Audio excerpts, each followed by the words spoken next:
The neon signs bled pink and blue across the wet sole pavement, turning puddles into kaleidoscopes. Diane Carter stood at the bottom of the marble steps leading to Eclipse, the kind of nightclub where velvet ropes decided your worth and bouncers wore suits that cost more than her monthly rent. Her phone buzzed. "Sia June, you coming or what, buddy?" Buddy. That word had followed her like a shadow for 6 months. Through late-night convenience store runs where she'd listened to him complain about difficult clients. Through countless coffee meetups where he'd show her photos of whatever beautiful woman had caught his eye that week. Through every single moment she'd swallowed her feelings and pretended friendship was enough. The bass from inside the club pounded through the walls, matching the erratic rhythm of her heart. She looked down at her worn Converse, the left one held together with tape. The oversized hoodie hung past her hips, shapeless and safe. This was her uniform. Her camouflage. The costume of a woman who had decided that being invisible hurt less than being rejected. 3 weeks ago, someone at Sia Jun's office had joked they looked like a couple. She'd frozen, hope flaring hot and stupid in her chest. Sia Jun had laughed. Actually threw his head back and laughed like it was the funniest thing he'd ever heard. Then he'd ruffled her hair, like she was a child or a pet, and said, "Her? Come on. Diane's my little buddy. My brainy sidekick." Everyone had laughed with him. She'd laughed too. Then went home and cried so hard she threw up. Her thumb hovered over the decline button. She could go home. Heat up instant ramen. Watch something mindless on her laptop. Stay small. Stay safe. Stay invisible. You're really going to let him win? Diane jumped. Yara Mensa stood beside her, appearing like some kind of fairy godmother in designer heels, holding a garment bag and a makeup case. "I don't think I can do this," Diane whispered. Yara's expression softened. She'd been the first real female friend Diane had made in Seoul, a Ghanaian fashion buyer with a sharp eye and a sharper tongue. They'd met at a work networking event where Diane had hidden in the corner and Yara had dragged her out of it. Do what? Walk into a party? Or stop being invisible? What if nothing changes? What if What if everything does? Yara took her hand.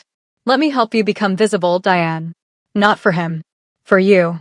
Inside the club, Seo Jun was probably already holding court, surrounded by his people, waiting to laugh at her cargo pants and nervous smile.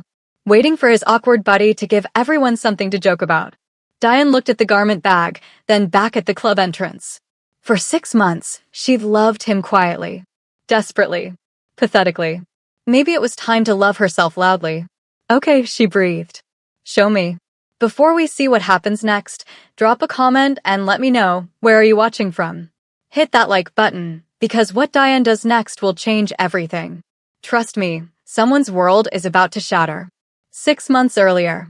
The coffee had been scalding hot, the cup slippery, and Diane's hands shaking from too little sleep and too much anxiety.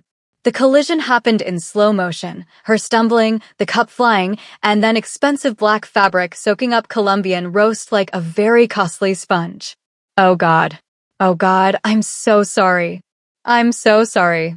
She'd grabbed napkins, dabbing frantically at the coat of the most beautiful man she'd ever seen outside of a screen. Sharp jawline. Dark eyes that could cut glass. The kind of presence that made rooms quieter just by existing. Stop. Just stop, Dot. His voice carried irritation and something else. Amusement, maybe? You're making it worse. I'll pay for cleaning. Replacement. Whatever you need. I'm sorry. If you apologize one more time, I'm walking out with your wallet. She'd frozen, mortified. Then he'd smiled. Not kindly. More like a cat that had found an interesting mouse. "You're not from here." "Ohio," she'd stammered. "Originally. I work in data analysis for." "Relax. I'm not interrogating you." He'd taken the napkins from her shaking hands. "I'm Kang Seo Jun. And you are?" "Diane. Diane Carter." "Well, Diane Carter from Ohio." He'd studied her for a long moment. "You're buying me coffee to replace what you destroyed. And you're going to stop looking at the floor like it has the answers to the universe." That should have been it. A weird encounter. An awkward apology. Then nothing. Instead, Seo Jun had stayed. They'd talked for 2 hours. He'd asked about her work with a genuine curiosity that made her feel brilliant instead of boring. She'd made him laugh with a dry observation about Korean workplace culture. When they'd finally parted ways, he'd entered his number into her phone. "Text me, buddy. You seem like you could use a friend in this city." Buddy. Even then, their friendship had grown in the spaces between Seoul's loneliness. Late nights at convenience stores where they'd eat ramen standing up, talking about nothing and everything. She'd help him with spreadsheets he never quite explained, numbers that moved through accounts she didn't ask about. He'd drag her to cafes she'd never have tried alone. He talked about women constantly. The marketing executive with legs for days. The art gallery owner who spoke 3 languages. The yoga instructor who could fold herself into impossible shapes. "What do you think?" he'd ask, showing her photos. "Too high maintenance?" And Diane would smile and give advice and feel something inside her crack a little more each time. 3 months in, his associate Miho had seen them together at a restaurant. "Sia Jana, you didn't tell me you were seeing someone." The hope had been so sudden, so violent, she'd nearly gasped. Seo Jun had snorted. "Her? No. This is Diane. My little sidekick. Smartest person I know. 0 game with men. 0 game." Miho had laughed. Seo Jun had laughed. Diane had laughed too, the sound hollow in her own ears. That night, alone in her tiny apartment, she looked at herself in the mirror. Really looked. The too big t-shirt hiding curves she'd learned to be ashamed of. The hair pulled back so tightly it gave her headaches. The face scrubbed clean of anything that might draw attention. "I'm the girl who doesn't get chosen," she'd whispered to her reflection. "I'm the prologue to someone else's love story." But she'd kept showing up, kept laughing at his jokes, kept pretending that friendship was enough. Because crumbs from Kang Seo-jun felt better than starving alone. Present. Yara's apartment looked like a fashion magazine had exploded. Racks of clothes lined the walls, shoes organized by color and heel height, makeup stations that belonged in department stores. "Sit," Yara commanded, pointing to a chair facing away from the mirror. "I don't know about this." "That's because you're not supposed to know. You're supposed to trust." Yara began pulling out dresses, holding them up, discarding them. "I know what it's like, you know. Being invisible in a room full of people who look right through you." Diane glanced at her. Yara was stunning, tall, confident, the kind of woman who turned heads without trying. "I grew up poor in Accra," Yara continued softly. "Came to Seoul for university on scholarship. Spent 2 years having people assume I was here to teach English or dance in clubs. Like I couldn't possibly belong in their world." She held up a black dress, simple silk that caught the light. "I learned something important. You don't become someone else to be seen. You just turn the lights on." "What if nothing changes?" Diane's voice cracked. "What if I'm just not? What if everything does?" The transformation took hours. The dress, not revealing, just present. Makeup that highlighted instead of transformed. Hair released from its perpetual ponytail, falling in natural waves. "There's someone coming tonight," Yara said casually, working on Diane's eyes. "Elliot Park. Works at my firm. Corporate lawyer.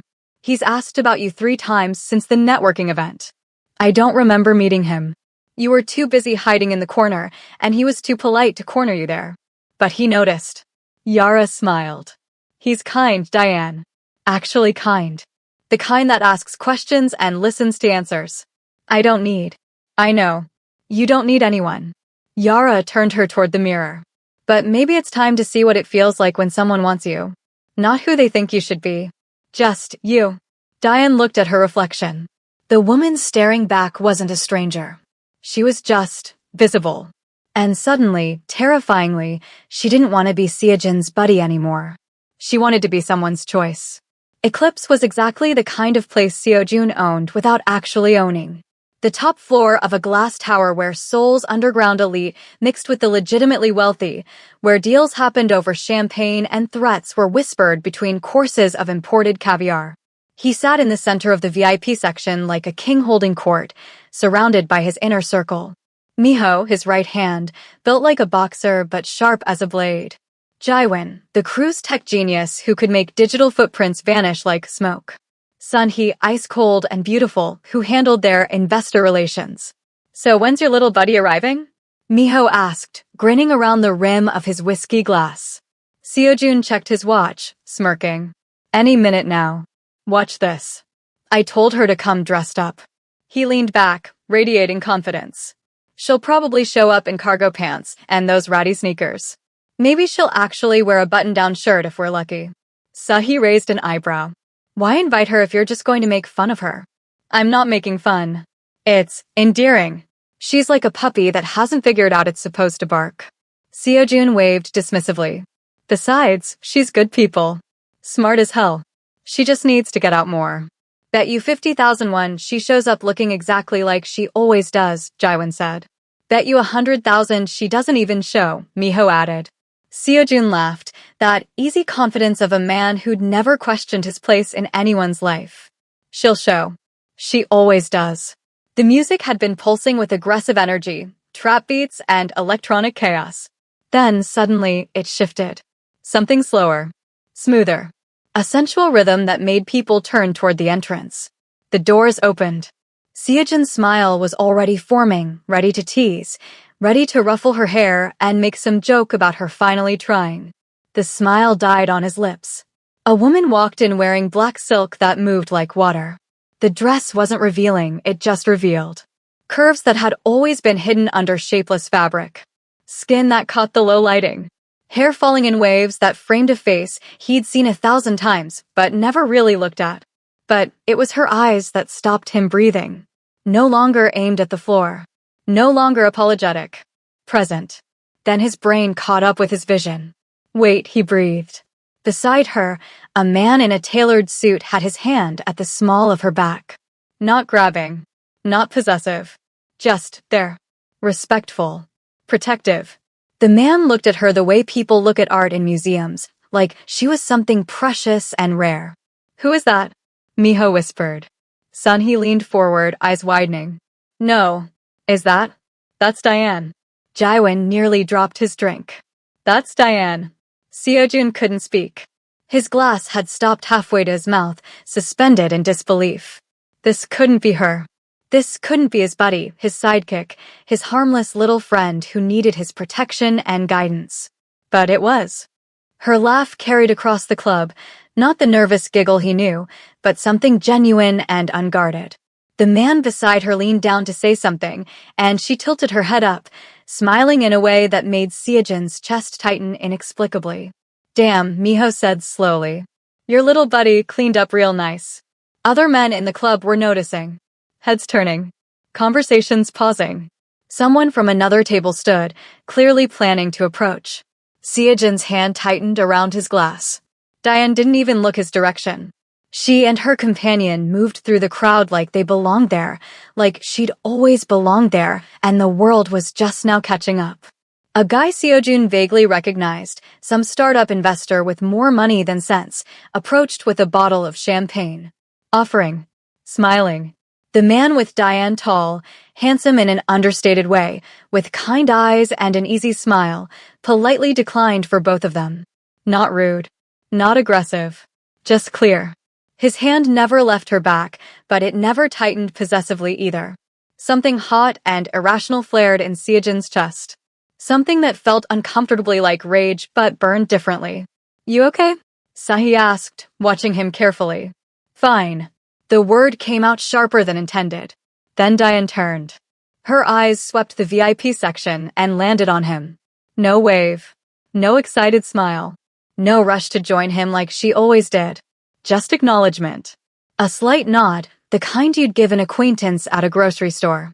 Then she turned back to her companion, laughing at something else he said, and Seojun felt something he'd never experienced in his entire life. Irrelevant. Who's the guy? Miho asked. How should I know? Seojun set his glass down too hard. You invited her. I assumed. I invited her. I don't know anything about him. But he would. He'd find out everything. Because Diane Carter, his Diane, his buddy, his harmless little sidekick, had just walked into his domain looking like a woman who no longer needed him for anything. And Kang Seojun had built an empire on understanding threats. This felt like the most dangerous one yet. Son, he watched him with knowing eyes. You're jealous. Don't be ridiculous. You're jealous of your own friend. I'm not, he cut himself off, jaw clenching. I'm concerned. She doesn't know these people. That guy could be anyone. That guy looks like he stepped out of a law firm commercial, Jaiwan observed. Probably safer than anyone in this room. Including you, Sunhee's expression said without words. Seojun stood abruptly. I'm going to say hello. Sure you are. Miho's grin was knowing. Just saying hello to your buddy. But as Seojun started toward her, Diane and her mysterious companion moved toward the dance floor. Not grinding. Not performing. Just moving together with an ease that suggested this wasn't their first time. His phone buzzed. A message from Jaiwan. Her date is Elliot Park. Corporate lawyer at Han and Associates. Clean record. No criminal ties. Boring as hell. Boring. Safe. Everything Seojun wasn't. On the dance floor, Elliot said something that made Diane laugh, really laugh, the kind that made her whole face light up. He tucked a strand of hair behind her ear with such casual tenderness that Seojun's hands clenched into fists. When did someone last touch her like that? When did he? He stopped that thought before it finished forming. This was Diane. His friend. His buddy. The girl who brought him midnight snacks when he was stressed and never asked uncomfortable questions about where his money came from. Except she wasn't that girl anymore. Or maybe she always had been someone else, and he'd just been too blind to see it. The thought settled in his stomach like lead. The night stretched on like torture. Seojun returned to his table, pretending to engage with his crew, but his eyes kept tracking Diane across the room. She moved through the space like she'd shed some invisible weight. Shoulders back. Head high. Every interaction genuine rather than apologetic. Men approached her constantly now. She handled each one with surprising grace, friendly but clear, never cruel but never uncertain. Since when does your buddy command a room like that? Miho asked, openly staring. She doesn't, Seojun muttered. It's just the dress. The makeup. Lighting makes everyone look different. Yeah, Jaiwan said slowly. That's definitely what's different. The lighting. Sunhee snorted into her drink. On the dance floor, Elliot's hand rested on Diane's waist. Not grabbing. Not pulling. Just existing there like it belonged. Like he'd earned the right through something other than proximity and assumption. Seojun downed his whiskey. Ordered another. He waited until Diane separated from Elliot, the lawyer heading toward the bar, before making his move. She stood near the floor-to-ceiling windows, looking out at Seoul's glittering skyline. For a moment, she looked like the old Diane. Thoughtful. Distant. Alone even in a crowd. Interesting look, buddy, he said, forcing casual into his voice. Special occasion? She turned, and something in her expression made him pause. No nervousness. No eagerness to please. Just felt like trying something different. Her voice was calm. Steady. And the guy. His name is Elliot. A small smile played at her lips. He's kind. The way she said kind with emphasis, with meaning, felt like an accusation. Like she was pointing out everything Seojun wasn't. Kind? What does that mean? It means he's kind, Seojun. It's not complicated. I'm kind. You're a lot of things. She met his eyes directly. Kind isn't the first word I'd choose. Before he could respond, Elliot returned with 2 drinks. The lawyer assessed the situation immediately, the tension, Seojun's proximity, Diane's careful stillness. Everything okay? Elliot asked, positioning himself slightly between them without being obvious about it. Fine, Diane said warmly. Seojun, this is Elliot Park. Elliot, this is Seojun. A friend. Friend. The word landed like a slap. Not my best friend. Not my person. Just a friend. Downgraded. Demoted. Made equivalent to any casual acquaintance. Nice to meet you, Elliot said, extending a hand. His grip was firm, his smile genuine. Everything about him screamed stable, safe, legitimate. Everything Seojun couldn't offer. Likewise. Seojun forced a smile. Known Diane long? Few months.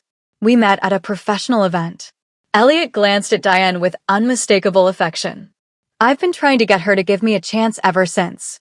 And here I thought she didn't date. She doesn't date people who don't see her, Elliot corrected gently. Fortunately, she's very easy to see. The implication hung in the air like smoke. Diane squeezed Elliot's hand. Should we get some air? Sure. Elliot nodded politely at Seojun. Good meeting you. They walked away together, Elliot's jacket appearing over her shoulders without her asking, and Seojun stood alone by the windows feeling like he'd just lost something he didn't know he'd been holding. Back at his table, Sunhee gave him a look. That went well. Shut up. He seems nice. Normal. Exactly what someone like Diane needs. What's that supposed to mean? It means she deserves someone whose idea of a relationship doesn't involve checking for exits and counting enemies. Sunhee's voice softened. You're not good for her, Seojun. You never were. You just didn't realize she had options until tonight. The words stung because they were true. A presence materialized beside their table, Min Jae-hyuk, dressed in expensive neutrals that screamed dangerous money. His smile was a shark smile, all teeth and no warmth. Seojun, Jae-hyuk said smoothly. Enjoying the party? What do you want, Jae-hyuk? Just making observations. Jae-hyuk's eyes tracked across the room. You seem distracted. Trouble in paradise. No trouble. Really? Because you've been staring at that woman all night. Jae-hyuk's gaze landed on Diane, now laughing at something Elliot said on the balcony. She's beautiful. Who is she? Every instinct in Seojun's body screamed danger. Just a friend. Introduce me. No. Jae-hyuk's smile widened. Interesting. The great Kong Seojun, possessive over, just a friend. She's off limits. Everything's on limits in our world. You know that. Jae-hyuk pulled out his phone, snapping a discreet photo through the window. But don't worry. I'm just curious about who could make you lose your composure so completely. He walked away, leaving Seojun with cold dread settling in his chest. Miho leaned close. That's a problem. I know. He'll use her if he thinks she matters to you. She doesn't. Seojun stopped, the lie dying before it fully formed. On the balcony, Elliot tucked a strand of hair behind Diane's ear. She looked up at him, and even from this distance, Seojun could see the question in Elliot's expression. Are you happy? He couldn't hear her answer, but he saw her nod. Saw her smile. Saw her lean into someone else's safety, like she'd been waiting for permission her whole life. 30 minutes later, they left together. Elliot's jacket over her shoulders. Her hand in his. She glanced back once, just once, before the elevator doors closed. Not at Seojun specifically. Just at the party. At the life she was leaving behind. Through him. Seojun sat in his kingdom, surrounded by his people, holding power over rooms and lives and futures. And realized that for the first time in his life, the only thing he actually wanted was walking away. With someone else. 3 days after the party, Diane walked into her office building like she owned it. Her colleagues noticed immediately. Not the dress. She was back in professional clothes. But something had shifted in the way she carried herself. The apologetic hunch was gone. When she spoke in the morning meeting, people actually listened instead of talking over her. Diane, excellent analysis on the quarterly projections, her manager said, and for once, she didn't deflect the compliment. She just smiled and said, thank you. At 11, Elliot appeared at her office door holding 2 cups of coffee.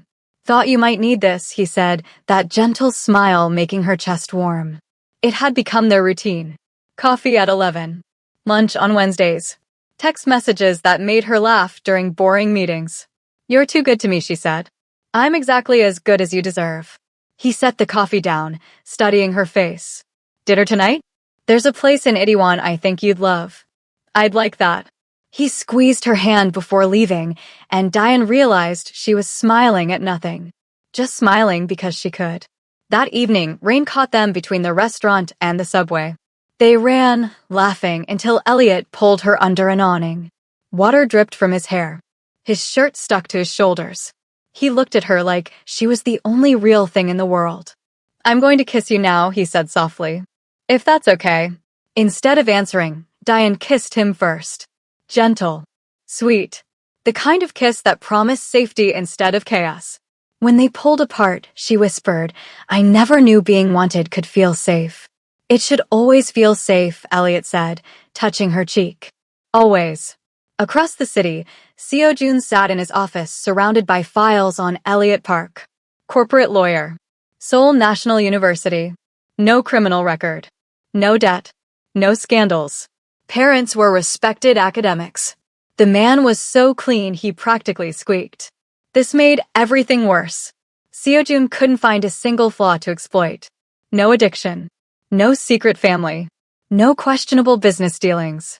Elliot Park was exactly what he appeared to be, a good man who wanted Diane for all the right reasons. Anything? Miho asked from the doorway. Nothing. He's perfect. Seojun threw the file across his desk. Completely, insufferably perfect. Maybe that's what she needs. I know that. Seojun's voice came out raw. I know she needs better than me. But I didn't think. He stopped, pressing his palms against his eyes. I didn't think she'd actually leave. At midnight, Seojun found himself at their convenience store. The one where they'd spent dozens of late nights eating ramen and talking about nothing. The owner recognized him, looked around for Diane, then understood. She hasn't been here in a week, the old woman said gently. New boyfriend. Seojun paid for a cup of ramen he didn't want and sat at their usual spot by the window.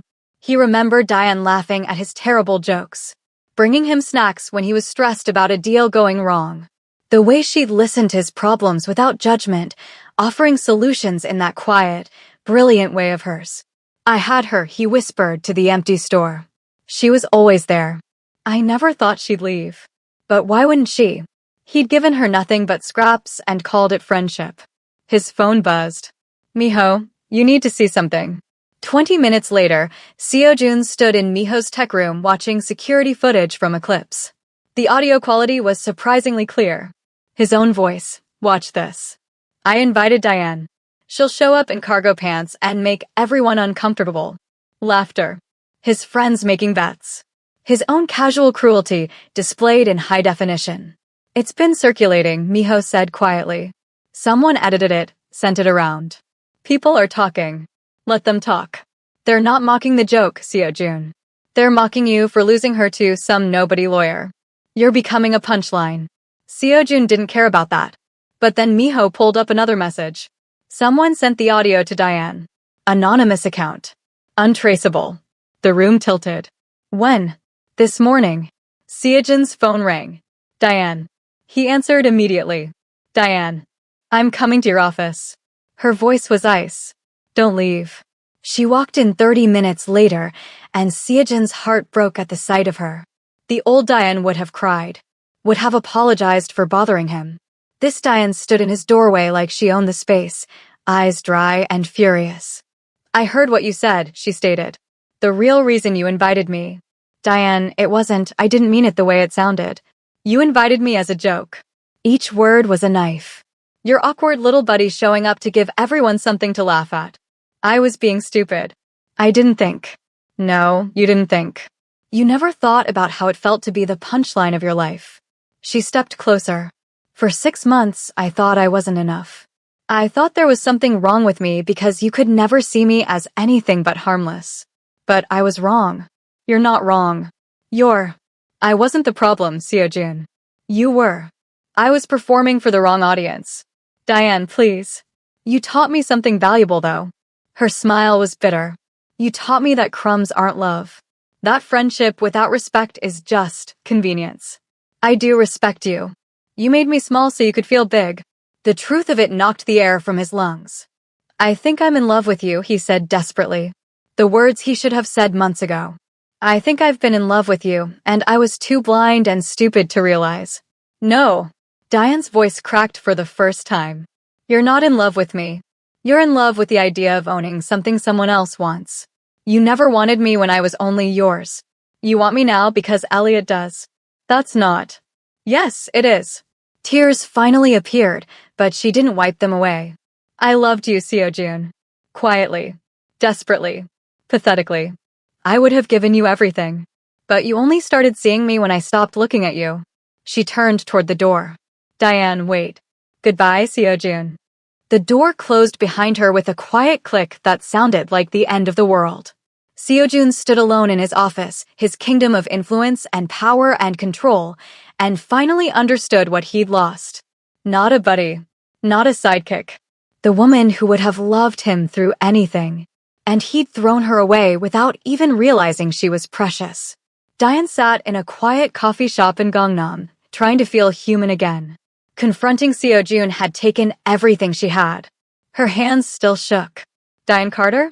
She looked up to find a man in an impeccable gray suit standing beside her table. Handsome in a dangerous way. Smile like a knife. I'm Min Jae-hyuk. He sat without invitation. We haven't met officially, but I saw you at Eclipse. You're quite memorable. Every instinct screamed danger. I'm waiting for someone, she lied. I know. Your lawyer boyfriend. Don't worry, this won't take long. Jae-hyuk's smile never reached his eyes. You're the woman who broke Kang Seo-jun. That's impressive. I didn't think anyone could. I didn't break anyone. Please. He's been useless for days. Distracted. Weak. It's almost sad.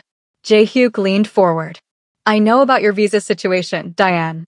Work permit expired 3 weeks ago. Application stuck in bureaucratic hell. Her blood went cold. How do you? I know everything. It's my business to know. His voice dropped, deadly gentle. It would be unfortunate if immigration authorities received anonymous tips about irregularities in your paperwork. Fabricated references, perhaps. Financial discrepancies. I haven't done anything wrong. Truth doesn't matter. Investigation alone would get you deported. He pulled out his phone, showed her documents she'd never seen before, forgeries with her name on them. Unless you help me. What do you want? Information. You've worked on Seo-jun's spreadsheets. Account numbers. Transfer patterns. Help me access them, and your visa problems disappear. You can stay. Build your life. Keep your perfect boyfriend. Diane's mind raced. No. Jae-hyuk's expression didn't change. Think carefully. I said no. He stood slowly. Pity. You seem smart.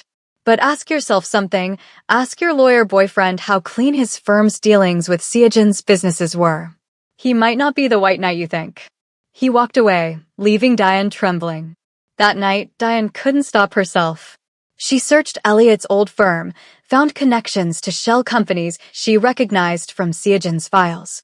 When Elliot arrived for dinner, she confronted him immediately. Your firm worked with Seo-jun. Elliot's face fell. Diane. You handled his shell companies. His accounts. You were part of his world. I was. Past tense. Elliot sat across from her, hands open. That's why I left the firm. I didn't want that life. Didn't want to be complicit. Did you know who I was when we met? I knew of Seo-jun. Knew he had someone who did his books. Elliot's voice was steady, honest. I didn't know it was you until later. But I approached you because I saw someone brilliant being treated like she was invisible. That's the truth. How do I know you're not? Watching you? Assigned to you. Pain crossed his features. You don't. Not completely. But I left that firm because I didn't want to live in that world. I chose a different path. And then I met you. Diane wanted to believe him. But Jae-hyuk's poison had worked. I need time, she whispered. Take all you need. Elliot stood, kissed her forehead. I'm not going anywhere. But as he left, doubt remained. Seo-jun learned about Jae-hyuk's move within hours. He approached her at a coffee shop, Miho reported. Threatened her visa status. Tried to recruit her. He what? Seo-jun was already reaching for his coat. There's more. He's digging into her background. Fabricating evidence. If she doesn't cooperate, he'll get her deported. Seo-jun found Jae-hyuk at a private club in Gangnam. Stay away from her, Seo-jun said, voice deadly quiet. Jae-hyuk smiled. Or what? You'll start a war over a woman? That's not like you, Seo-jun. You're pragmatic. Try me. She's already a target. Every enemy you have sees her as leverage now. Jae-hyuk's words were surgical. You care about her? You've already destroyed her safety. She'll never be free of your shadow. Every person who wants to hurt you will go through her first. The truth of it hit like a physical blow. You made her visible to the wrong people, Jae-hyuk continued. The kindest thing you could do is disappear from her life completely. Seo-jun left, Jae-hyuk's words echoing. Diane's phone rang the next morning. Her manager's voice was apologetic. I'm sorry, Diane. HR flagged issues with your work authorization. We have to let you go, effective immediately. She knew it was Jae-hyuk. Knew this was just the beginning. Elliot offered help. Seo-jun sent messages offering protection. But both felt like pity. Like obligation. That night, alone in her apartment with rain hammering the windows, Diane looked at her reflection.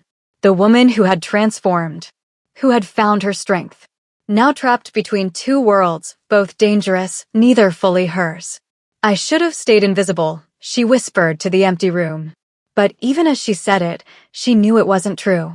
She just didn't know what the truth was anymore. Yara let herself into Diane's apartment using the spare key, found her friend curled on the couch in 3-day-old pajamas, laptop open to job listings in other countries. Absolutely not, Yara said, closing the laptop firmly. I can't stay here. Jae-hyuk will. Jae-hyuk will what? Win because you gave up.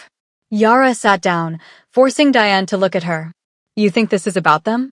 You transformed yourself, found your strength, and now you're letting men, all of them, define what that means. They're trying to help. They're trying to save you. There's a difference. Yara's voice softened. Remember what I told you that night? You're not becoming someone else. You're just turning the lights on. So stop letting other people hold the switch.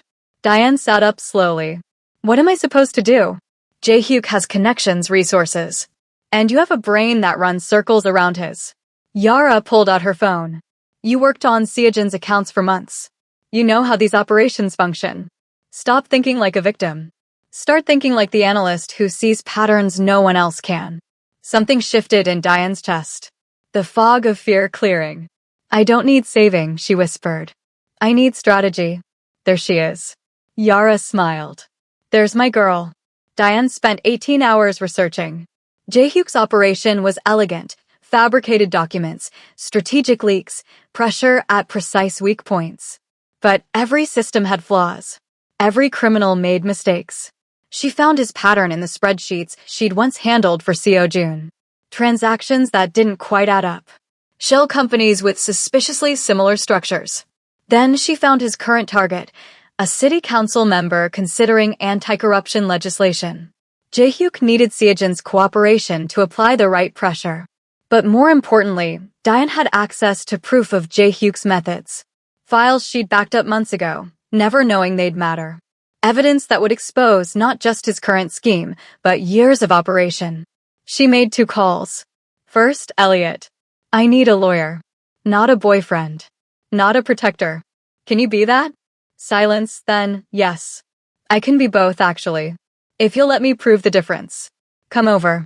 We need to talk. Really talk. Elliot arrived with Thai food and no expectations. They sat on her floor, containers between them, and finally had the conversation they should have had from the beginning. I'm scared, Diane admitted. Of trusting you. Of this being real. I'm scared too, Elliot said. That I'm not enough. That my past with that firm means you'll never fully believe me. Were you watching me? Be honest. No. I saw you at that networking event looking like you wanted to disappear, and I thought you were the most interesting person in the room. I asked Yara about you. She told me you were brilliant and kind and completely unaware of either fact. He met her eyes. I didn't approach you because of Seojun. I approached you despite knowing his world existed. Because I wanted out of that world, and you seemed like proof that good people still existed in this city. Diane studied his face, searching for lies, finding only truth. I don't want someone to save me, she said quietly. I need someone who'll stand beside me while I save myself. That, Elliot said, moving closer, I can absolutely do. He kissed her, and this time it wasn't gentle. It was certain. A promise. When they pulled apart, Diane smiled. Now let me tell you my plan. The next morning, Diane walked into Seojin's office unannounced. He looked up, surprise and pain crossing his features. Diane. Jae-hyuk is your problem, she said, placing a folder on his desk. He's my problem. Let's make him regret making either of us problems. Seojun stared at her. What? I have evidence. Files from your old accounts that I backed up. They prove Jae-hyuk's fabrication methods, trace his money laundering patterns. But I can't use them alone. I need your credibility, your connections, and your willingness to burn a bridge. You came here to ask for my help? No. Diane held his gaze. I came here to offer alliance. There's a difference. Seojun stood slowly, studying her like he was seeing a completely different person. When did you become this? I was always this. You just never looked close enough. He moved around the desk, stopping close enough that she could feel the old electricity crackling between them. His hand lifted, hesitated, then touched her face with devastating gentleness. "I see you now," he whispered. "I know. Diane didn't pull away. But I don't need you to anymore. I see myself." Something broke in his expression. Pride and heartbreak mixed together. "Then let me fight beside you anyway," he said. "Not because you need me. Because I need to be the person who stands with you instead of in your way." Diane nodded. "Okay." 3 days later, they gathered at Seojun's office. Diane, Elliot, Seojun, and his core team. The tension between Elliot and Seojun was thick enough to cut. "You hurt her," Elliot said quietly, "and I'll make sure everyone knows exactly what kind of man you are." "I already hurt her," Seojun replied. "I'm trying not to make that my only legacy." "Both of you, focus," Diane interrupted. Jae-hyuk is presenting his partnership opportunity at the Seoul Business Summit in 2 days. That's our window. She spread documents across the table, financial records, audio recordings, traced connections. "I'll present the evidence," Diane continued. "Elliot handles the legal framework. Seojun, you get me floor time and credibility. Your presence tells everyone this isn't just some disgruntled employee. People will ask why you're helping," Miho pointed out to Seojun. "Let them." Seojun's eyes never left Diane. "Maybe it's time I did something right." Elliot placed legal documents in front of Diane. "Your visa renewal. Approved this morning through legitimate channels. Whatever happens, you're staying." Tears pricked her eyes. "You did this. You did this." "I just filed the paperwork." He squeezed her hand. "You're not going anywhere." Across the table, Seojun watched their interaction with bittersweet understanding. 2 days, Diane said, voice steady despite everything. "We end this." They planned until dawn, 3 people from different worlds finding common ground in protecting one woman who'd finally learned to protect herself. And for the first time since this began, Diane felt something she hadn't in weeks. Hope. The Seoul Business Summit took place in a glass tower overlooking the Han River. Politicians, business leaders, and Seoul's elite gathered for what they thought would be networking and presentations. They had no idea they were about to witness an execution. Diane walked in flanked by 2 men who represented her past and her future. She wore deep blue, professional, powerful, impossible to ignore. Jae-hyuk stood at the front, mid-presentation about strategic partnership opportunities. His smile was confident, predatory. Then he saw her. The smile faltered. Seojun raised his hand. "I'd like to yield my scheduled time to Ms. Carter. She has information relevant to today's discussions." Murmurs rippled through the room. Jae-hyuk's eyes narrowed. "That's highly irregular," someone started. "Ms. Carter is an expert financial analyst," Elliot said, standing. "Her presentation addresses fraud prevention. Surely that's relevant to everyone here." The moderator, influenced by Seojun's reputation, nodded. "Ms. Carter, you have the floor." Diane walked to the podium, connected her laptop, and looked directly at Jae-hyuk. "I'm here to discuss how fabricated evidence is used for blackmail and extortion in Seoul's business community." Jae-hyuk's face went blank.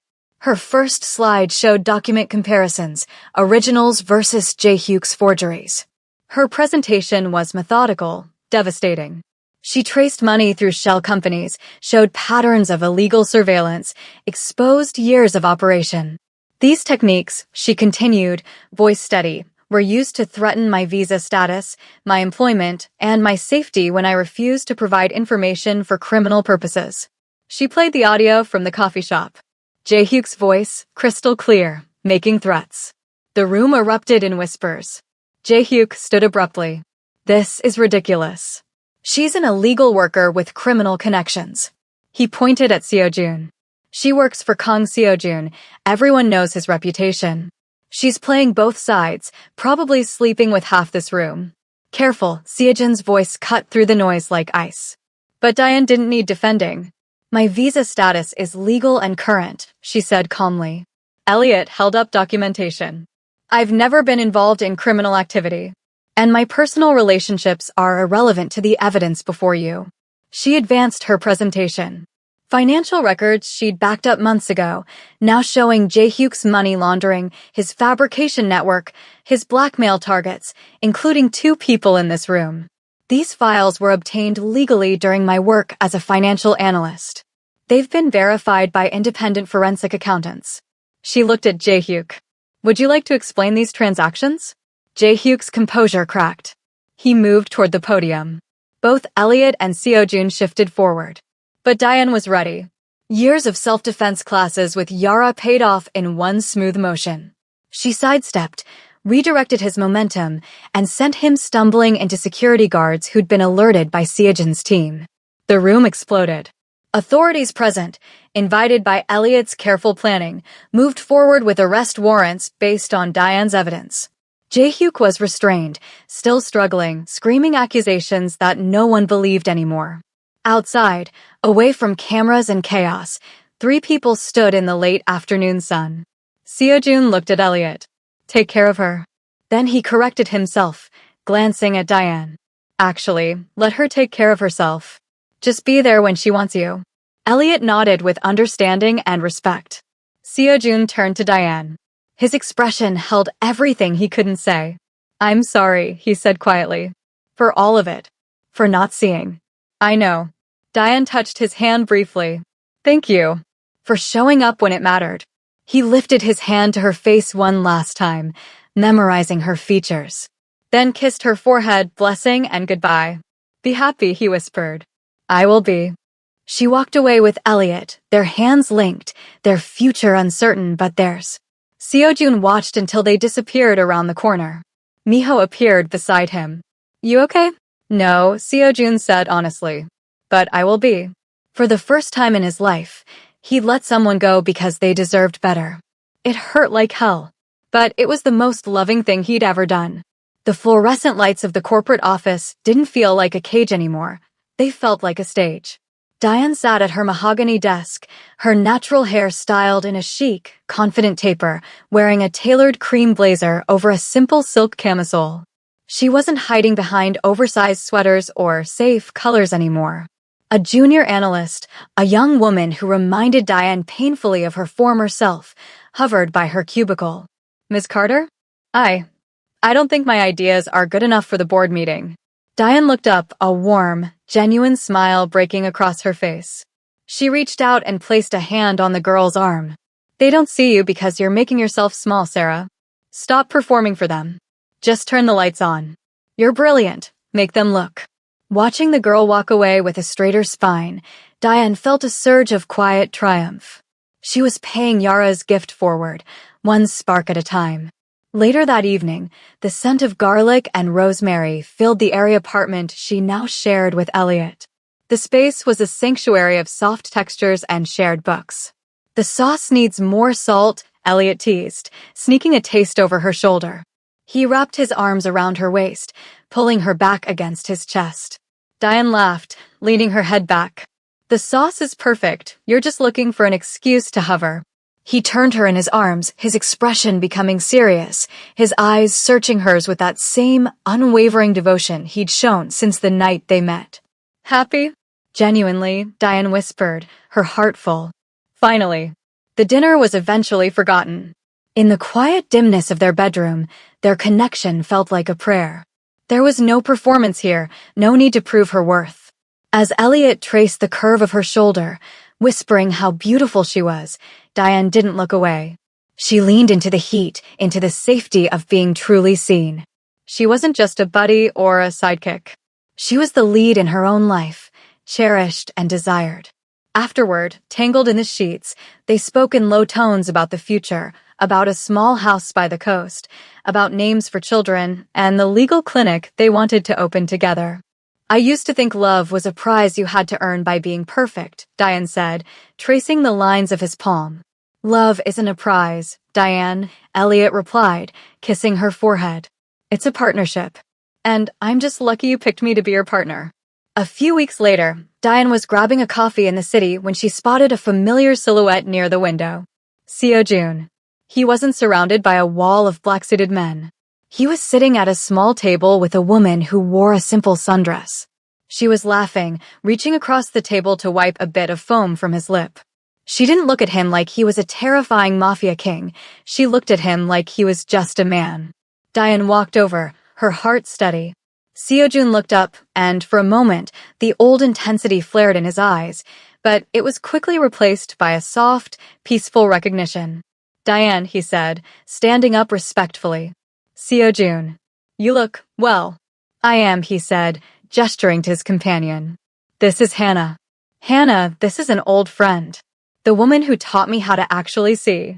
They exchanged a few pleasantries. There was no lingering regret, no what if. The fire that had once burned between them had settled into a cool, mutual respect. You look happy, Diane, Seojun said. I am. You. Getting there, he admitted with a wry, honest smile. I'm learning. As Diane walked out of the shop, she saw her reflection in the glass door. She saw a woman who had walked through fire and come out forged in gold. She hadn't changed because of the pain, she had evolved through it. I was never invisible, she whispered to her reflection. I just needed to see myself first. Elliot was waiting by the curb, his face lighting up the moment he saw her.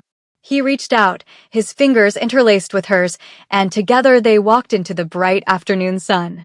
They were two whole people, walking the same path, leaving the shadows behind forever. A question for the my dear viewers. If Seojun had realized his feelings and apologized before Diane met Elliot and transformed her life, do you think she should have stayed with him, or was their buddy dynamic always destined to fail? Let me know your thoughts.